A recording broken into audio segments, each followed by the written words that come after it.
California voted in elections on Tuesday, and yet we still do not know who won, and California's statewide website already stated that election results will not be certified until July 10th, over a month after the election. Now, liberal media in the United States and state-owned European media are rushing to defend this, claiming that this is completely normal because California is the most populous state. This includes the BBC. But the problem with this is, why isn't the BBC advocating for results to be counted twice as long than California, considering that California has less than 40 million people, but the United Kingdom has almost 70 million residents. So, logically speaking, the United Kingdom should just take as long. Nobody wants to admit that this is such a broken voting system in California, especially in a state that loves to brag that it would be the fourth largest economy in the world.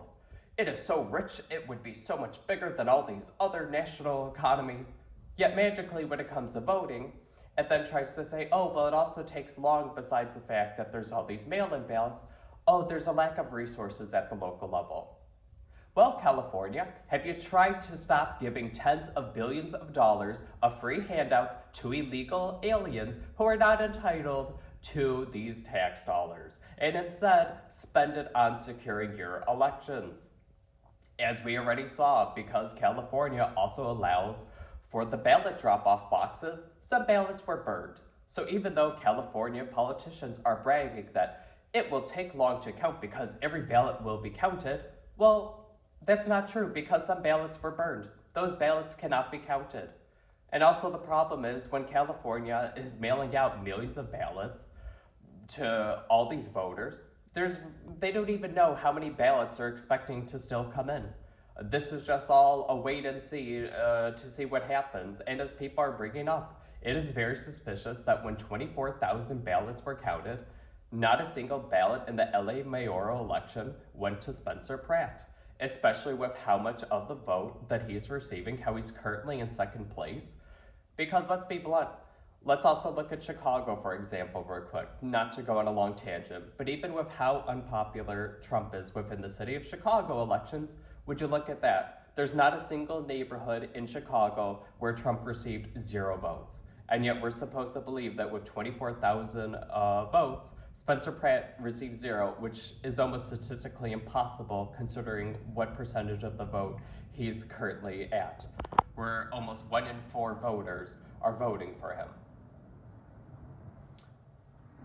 And again, we also need to talk about voter ID. Why is it that you can't buy alcohol, you can't buy tobacco products, you can't have a bank account, you can't fly on a plane within the United States, you can't drive a car without an ID? So many things you cannot do without an ID, but you could vote because, oh, well, they compare the signatures. Okay, but a signature could be faked. It's much harder to fake with a photo ID. And I also find it interesting that the BBC and other foreign media defending this, why aren't they advocating for the United Kingdom to no longer require photo ID to vote? And it's interesting that in the BBC article discussing why it takes so long to vote, they avoid that topic because they know the BBC should be endorsing Donald Trump's push to require photo ID. That's the harsh reality. Because try voting in Europe without a photo ID. And also the other thing that we have to talk about with registering your residence. In Europe, it's much more difficult to register your residence for an election than compared to when I was an election judge in Illinois. We were told to accept fast food deliveries and Amazon delivery receipts as proof of residence. While, for example, in Italy, you need to register your residence with the local government office, and they will actually come to your house to see that you actually live there. Because as we know, you can order McDonald's to any random address in a state, but apparently that's good enough as proof of residence. We need to restore trust in elections. And part of the problem is we cannot allow results to take over a month before they're officially certified. And what people are also forgetting is that Florida is the third largest state in the country by population. And yet, conveniently in Florida, because of how they design their elections, results are known within hours. So enough's enough with California. Because also look at India. India, the world's largest nation by population. And yet they do not take over a month to count ballots. Listen, we don't have confirmed proof of fraud in California elections, but at the same time, it does look suspicious when it takes over a month to count ballots.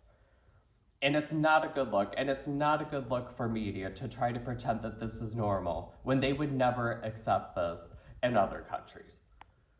And that's the thing. When do people say enough? When do people demand in California for more resources to be invested in order to count ballots? When do people say enough is enough of these ballot drop-off boxes that nobody watches?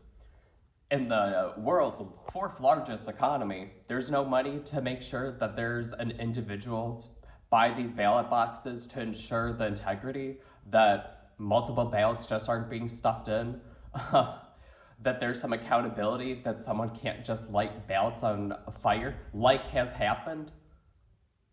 When do people say enough is enough? California's voting system is broken, and there needs to be something done. It would be great to see Nick Shirley do an investigation on this and a push for reform.